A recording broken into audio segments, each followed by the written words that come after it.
WrestleMania Night 1. Like, share, comment, subscribe to House of Wrestling on all social media platforms. Follow me, Dedrian180 on TikTok, Twitter, and Instagram. Man, tonight was very, very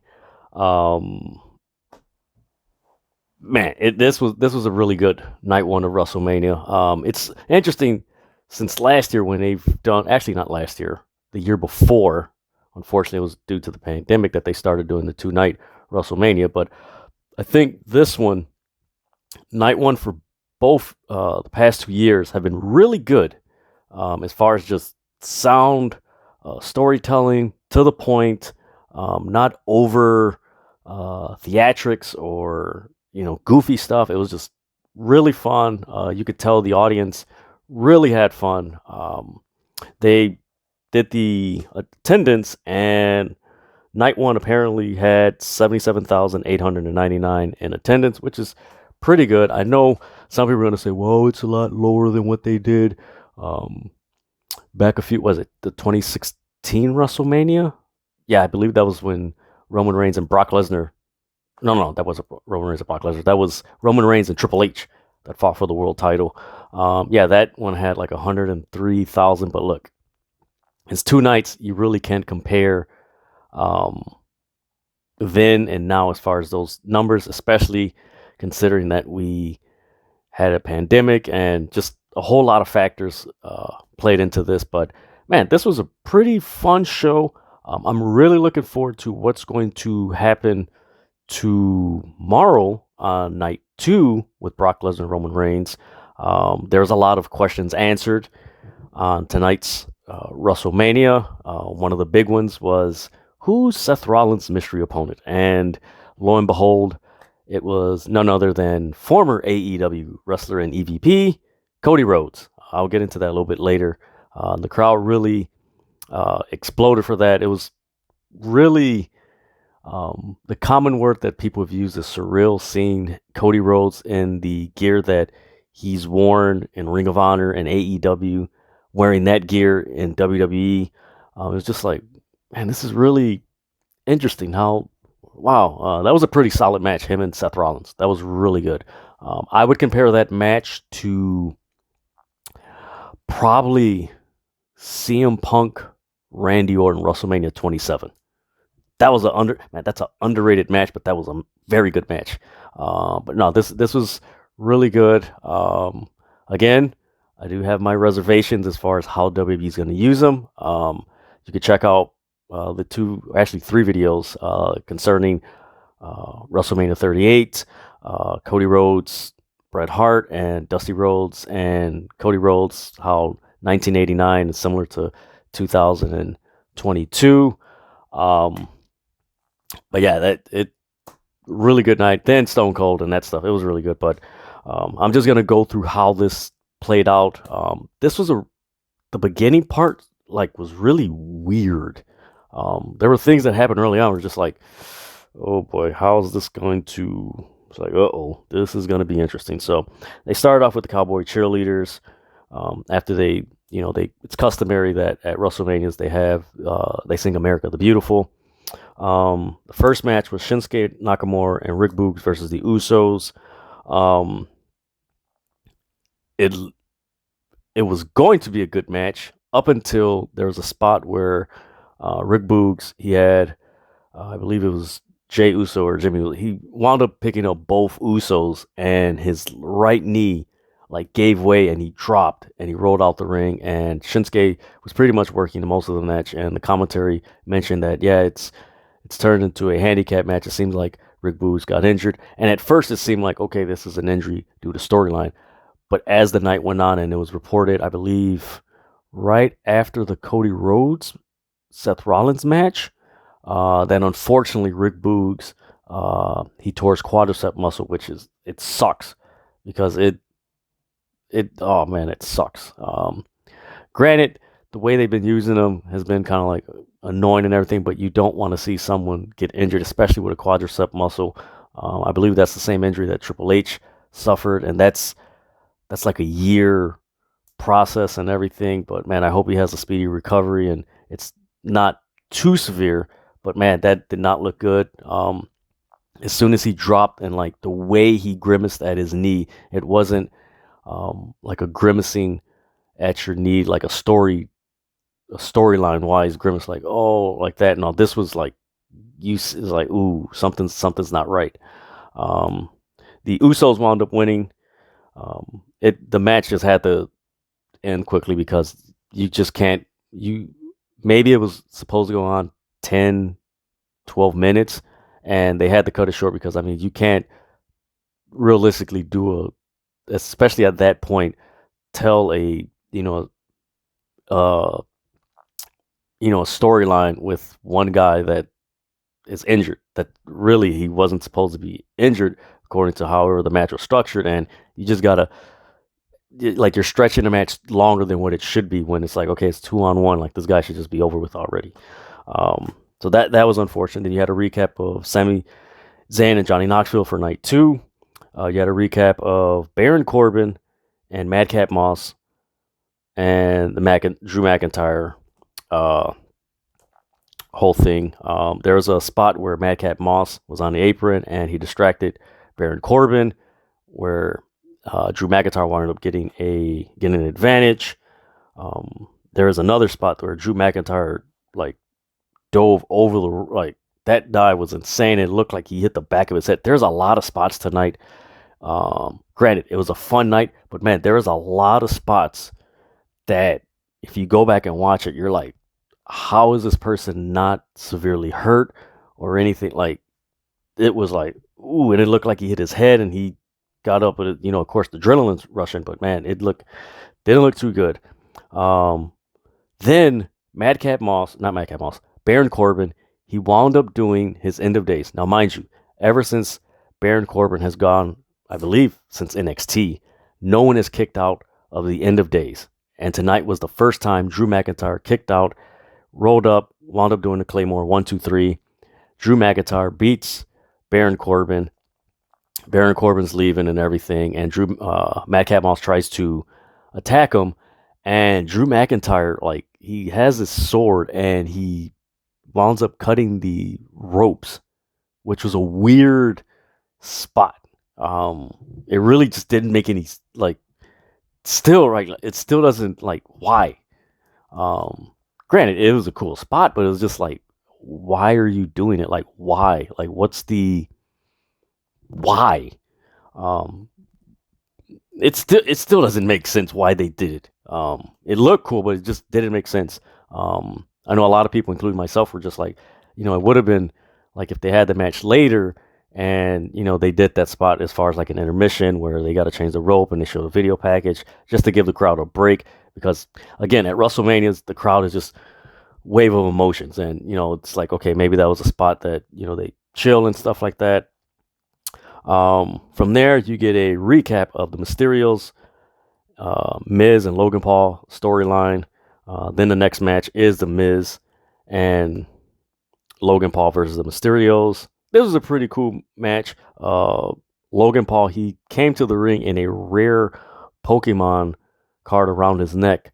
I don't know if that was the one, because I know there was a story that he bought a bunch of fake Pokemons that he didn't realize they were fake, but I don't know what it is. What it is. The cool thing about this match, and I will give Logan Paul this credit, he was displaying better heel tactics than The Miz. If you go back and watch this match, like, he was more of a heel than The Miz. The Miz was just kind of like doing your basic, heel things, but like Logan Paul was really laying into like being a heel, just his mannerism, his smirks, pantomiming the crowd, and just looking at the crowd and just smirking and just that annoying, just like you want to punch him in the face. There's a spot where Logan Paul did the Three Amigos, like just mocking the Mysterios and doing like Eddie Guerrero's thing. Man, he was drawing like there's heat, and I do give him credit that he was like, he was doing better heel tactics than The Miz in this match. He wound up doing a frog splash. Rey Mysterio kicked out. They wound up getting the advantage and everything. And then, lo and behold, The Miz comes in. He was a legal man.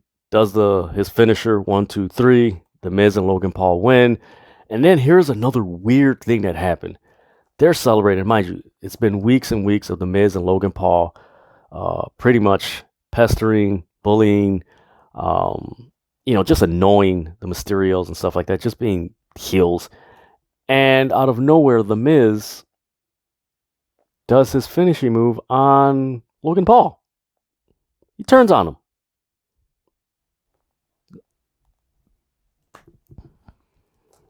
Everyone in the crowd, including people on Twitter, just like, huh? Like, why? Again, this is 2 matches back to back where you're left with like, why? It's like, okay, it's cool, but like, why? From there, you get a Stephanie McMahon. She comes out and she's introducing the crowd, and she's basically thanking the crowd for everything they've done. And you could tell that, like, especially with everything that's transpired with her husband Triple H and stuff like that, like she was really, just grateful and just thankful and just what everyone was doing and stuff like that. And it was really like, I would say that was, I don't want to say that it's the most sincere that she's been, but you can tell there is a real deep sense of gratitude and just thanking the crowd and just doing what they're doing. It's glad they're doing okay. I mean, the stuff that Triple H was discussing in the Stephen A. Smith interview, like, that's some scary stuff. I know from firsthand. My dad had heart surgery, 3 years ago, and it's nothing to play with. Like, it's serious, and thankfully, he's okay and nothing's severe, and that's good stuff. But she's giving, this, she's thanking the crowd, and she introduces Gable Stevenson. So that's going to be interesting where this goes. He just came out, greeted the crowd, went from one side, went to the other, greeted them, and then they went to a recap package of Bianca and Becky Lynch. Again, I get the Gable Stevenson coming out greeting. You could probably say this is like 3 instances with the 2 matches, and this where it's just like, okay, he's here, but like, all right, you kind of did. Like, honestly, they did that last year with him. Not last year, SummerSlam. I forgot the other female wrestler that was with him. I can't remember her name. Forgive me, guys. The subscribers, forgive me. I'm blanking out right now, but I remember her face. But if you remember SummerSlam last year, ironically, they brought Gable Stevenson and the other, the female wrestler right after Becky Lynch and Bianca Belair. This year at WrestleMania, they bring in Gable Stevenson, and then they go to Bianca Belair and Becky Lynch. This was a match. I would honestly say this was like match of the night. Granted, Cody and Seth was really good. Rhonda and Charlotte was good towards the end. But no, this match, this was really good. I do got to say, I like the entrances. Becky Lynch came out in an SUV on the ramp, and just, big time Beck, and she's coming out, and she had like this, almost like this retro, I was joking, but it did kind of look like something like this 80s science fiction retro haircut, like almost like punk retro science. Like, it looked pretty cool. Like, it looked cool on her. Like, it like freshened up her character, where it's like, okay, this isn't like the Becky Lynch that we've known since she's returned. Like, okay, this is a new Becky Lynch that's like, okay, this is pretty cool. Bianca Belair, I would say, probably had the entrance of the night. And I know people are going, no, Cody Rhodes' entrance was basically the same shit he had in freaking AEW. Only thing, it was on a WWE stage. Basically it. But Bianca Belair, she comes out with this marching band, and they were doing her entrance. Like, that was dope. It really gave me like those historically black college band battles. Like, it just gave me that vibe. It's like, oh man, this is. Once I seen that, it's like, nah, she ain't losing. And you know what? Kudos to all these pro wrestling companies, more specifically AEW and WWE, where they're for like big matches, they're doing these like really elaborate entrances that just give it that big fight feel. Kudos to both those companies. But yeah, Bianca Belair, she came out with a marching band. So I'm just gonna run down this list of things that really stood out to me in this match. And there was a close 3 count at the start of the match. Man, what was it? Becky Lynch, she tried to clothesline her. Bianca Belair did her, was it the chicken wing slam? Forgive me, guys. I know I'm jacking up these moves, but if you guys seen it, it's pretty dope. She did her, was it the KOD move? I think that's what it's called. And she slammed her, went to her 1-2, and just, it was like, oh man, okay, this is cool. There was a ton of reversals in this match. And this wasn't reversals for the sake of reversals. It was a fluid way that they were doing the reversals because it was telling a story. Like in different situations, there was reversals on the apron, there was reversals on the top turnbuckle, there was reversals running the ropes, there was reversals attempting to do finishing moves, there was reversals trying to get the upper hand, there was reversals on the outside coming back in the ring, there was reversals during pinfalls. Like it was just a fluid spectrum of like reversals that was really well done. Like this was a very entertaining match. There was a spot where Becky Lynch, she reversed Bianca Belair trying to do the KOD outside on the mats, and she reversed it and threw Bianca Belair into the stair like very hard. That was like, damn. What was it? Becky Lynch, she reversed a power bomb into a, oh man, what was she? I know she reversed into like almost like a Bronco Buster or something like that. Then Bianca Belair, she did a spring. She got the upper hand and she did her springboard suplex somehow. It was crazy. Like Becky Lynch was honorary. Forgive me, guys. This is the problem with having 2 wrestlers with the same like first letter like B, like Bianca Belair and Becky. Like it's tongue twister. Bianca Belair did a spring back suplex on Becky Lynch, which was pretty awesome. Man, like again, there was a lot of kickouts. The one cool thing was like she did like a KOD on the top rope. That was, man, it was nasty. What else? The manhandle slam on the stairs that Becky Lynch did. She barely beat the 10 count. Once Becky Lynch did that on Bianca Belair just came, like it was just energy. And from that moment, once the match, after she slammed her on the stairs, that's when the match just picked up. Again, there was reversals, counters. Eventually, Bianca Belair got the upper hand. Did the KOD 1, 2, 3. Bianca Belair wins the Raw Women's Championship. Long overdue. So this justifies, or it negates how she lost it at SummerSlam. So this was pretty cool. I kind of wish that the SummerSlam match would have been a little bit longer, where it wouldn't have had this bad taste of like, why did you have Bianca Belair lose? And was it 26 seconds or something like that? But no, this was a good match. I would recommend this match. Watch it. Again, I also think this is the match of the night because these women really, like there was an expectation. And for me personally, I believe they exceeded the expectation because the match was just so fluid and it was a nice story. It was just a nice story from beginning, middle, and end. And the story that they were telling, that these women were trying to get the upper hand because they wanted to win the title. And you really felt that in this match, that they wanted to win the title. It wasn't doing moves for the sake of doing moves. It was just, they want to win the title. That's what was projected to me as a viewer and a wrestling fan watching this. Then from there, we get a recap of Seth Rollins and his mystery opponent. And just all the obstacles and hassles and challenges and just all the things that Seth Rollins was doing this past 2 months and everything. Or actually, ironically, ever since Cody Rhodes was announced that he was a free agent and amicably left AEW and put out the press release. That's when the Seth Rollins stuff started happening. Oh, crap.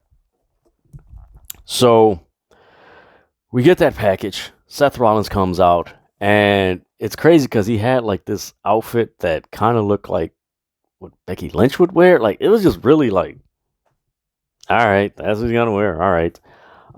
And he's in the ring, and then there's this long, they're panning the crowd, and he's laughing, and he's just waiting and waiting. Then the lights go out, and then you just hear pro wrestling has more than one royal family. And then you hear Cody Rhodes music hits. And mind you, it's the music that he had in AEW and Ring of Honor. It's also the same attire that he had in AEW and Ring of Honor. They get a shot of like a shot shooting up, and you see Cody Rhodes come up. Yes, Cody Rhodes is in WWE. WWE BTS, which is their WWE's account, and I believe in Europe or something like that. They did a graphic. Cody Rhodes is WWE, which is pretty lighthearted fun. I know there's going to be fans. Oh, that's petty. That's petty. It's like, okay, whatever. I did read Cody Rhodes did an interview, and he basically said like he's not going to do any interviews as far as podcasts, as far as his story. He's like, I told him I'm not saying anything. I'm not doing that. They already have T-shirts out and everything. He did check out the video that he did with WWE.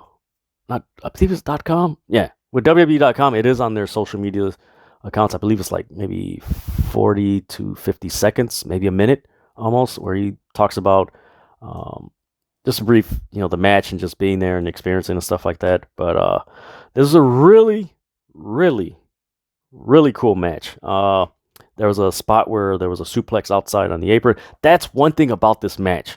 And I do remember Cody Rhodes on Rhodes to the Top and everything was complaining. He was having issues with his back, and there was a lot of spots in this match where Cody Rhodes, it looked like he landed awkwardly on his back. Like, it looked like, okay, you're coming to WWE is like, okay, you're going like, ooh, man. There was a cool spot where he did the Dusty elbow, and then there was another cool spot where he did the cartwheel and the Stardust thing. That was pretty cool. Callback and everything. It was surreal to see Cody Rhodes. Like, it almost felt like when Sting was in the WWE. Like, it was just like, okay, we're used to Sting in WCW, TNA, and like Sting's in WWE. Like, what? I know eventually, hopefully, we get used to it and stuff like that. But no, this was a good match. Cody Rhodes did maybe 4 crossworlds in this match. He did 2 to finish the match. He wins. He beats Seth Rollins 1, 2, 3. The one issue that I had with this match, and now looking back on it, and again, I know those of you who subscribe, let me know how you feel and everything, and comment. But this is just my take on it, looking back on it. And I tweeted this. I would have preferred they put Cody Rhodes on night 2 instead of night 1, because you already had Stone Cold Steve Austin. He was going to wrestle and everything. But the reason why I think they should have put Cody Rhodes on night 2 is because the stronger storylines going into WrestleMania are on night 2, not night 1. And this Seth Rollins storyline, granted, it wasn't that long, but it was a very strong storyline. And Seth Rollins is a person that was one of the participants in the Day 1 World Championship match. Hence, the Men's World Championship match, title for title, Brock Lesnar, is on night 2. Therefore, if you put Seth Rollins and Cody Rhodes on night 2, what you're pretty much subliminally saying is like, okay, Cody Rhodes is eventually going to have an encounter with Brock Lesnar and Roman Reigns. Not now, but eventually he's in that ballpark. Hence, when the speculation that they want to present Cody Rhodes as a top guy as he was in AEW and stuff like that. And it's one of those little things that I notice, and I'm like, okay, this is interesting. Like all the major storylines are over here, but Cody's over here. And it's like little things. Pay attention to the little things. Granted, Cody Rhodes got a big reaction. It was expected. But like I've said in my previous videos, the concerns of WrestleMania 38, Cody Rhodes, Bret Hart, and how 1989 and 2022 is the same. Dusty Rhodes and Cody Rhodes. Granted, great display. It's easy to debut someone. And again, we see that a lot in AEW. It's easy to debut someone. But then the real work is what you're going to do after the debut. Because you can only give them a first impression. Once you give them the first impression, then it's okay. Now you have to add on to that impression you gave. And that's the real work with WWE and how they're going to pull this off. But yeah, that's what I would have. Me personally, that's what I felt that they should have done, is put Cody Rhodes on night 2. Because you want to give the perception like, hey, he's going to have some interaction with Brock Lesnar, Edge, AJ Styles, Roman Reigns. Like, he's going to have that interaction. And I just felt like putting him on night 1 when the card is pretty much not weak. I was surprised that they had both women's title matches on night 1 when last year they had it split. The Raw, I believe, was on night 1 and the SmackDown was on night 2, or it was vice versa. They split it up, but this year they put it on 1, and it's like, but we'll see what happens Monday with Cody Rhodes. When he comes out on Raw, I do feel, and I mentioned this in the concerns of WrestleMania 38 video that I did, that it did feel like when he came out and the entrance is like, oh my God, it's Cody Rhodes. Similar to the Hardys returning at WrestleMania 33 in 2017. There's a lot of hoopla. Their contracts are up. They were going on this World Tag Team Championship conquest, and there was a lot of uncertainty. Like, okay, is the Hardys coming in? Are they not? Are they going to be in WrestleMania? Are they not? Similar situation, similar timing. They come in, big pop. But again, 1 year later, Matt Hardy is in the Andre the Giant Memorial Battle Royal before WrestleMania. Just saying. Again, the Hardys had a lot of merchandise they were selling. They came out to a big pop the following night. Hopefully, WWE does not do the same mistake that they did with the Hardys, with Cody Rhodes. But again, the reason why I bring this up is because of WWE's recent track record. Going, the past 3, 4, 5 years. Their track record says otherwise. Tonight was good, but again, they're not going to have another WrestleMania night like this till next year, 365 days. So, that's my thing. So from there, you had the Hall of Fame inductees come out. Undertaker had an awesome ovation. Like, that was so cool to see him come out. I love the Undertaker's entrance is so cool because it's just it's just that feeling. If you've seen the Undertaker entrance for as long as I have, I remember when Undertaker was in WCW and he was me, Mark Callis, with the Heart Punch. Like, that's how far I go back with the Undertaker, and it was so cool to see it. It just brought up so good memories, and shout out to all my colleagues that were there and experienced that. That's so cool you guys got that. Then we get a recap of Rhonda and Charlotte. And we get to the match, Rhonda and Charlotte. If you were watching I believe in America, and there was a point in the match where they were by the ring post and the screen went black. The reason why is because there was a wardrobe malfunction with Charlotte. So yeah, that's why the thing happened. There's a lot of, there was a lot of submission by the ropes. There was a spear that Charlotte did on Ronda Rousey early on in the match. Ronda Rousey did like a turnbuckle forearm submission thing on the ropes. The early on in this match, man, it was very clunky. I don't know if it was nerves or just being anxious and wanting to, tell the story, but it was just very clunky. I know a few people on Twitter were tweeting like a lot of people in the crowd weren't paying attention. Like it was like their bathroom break, which is not good. Not good if that's happening.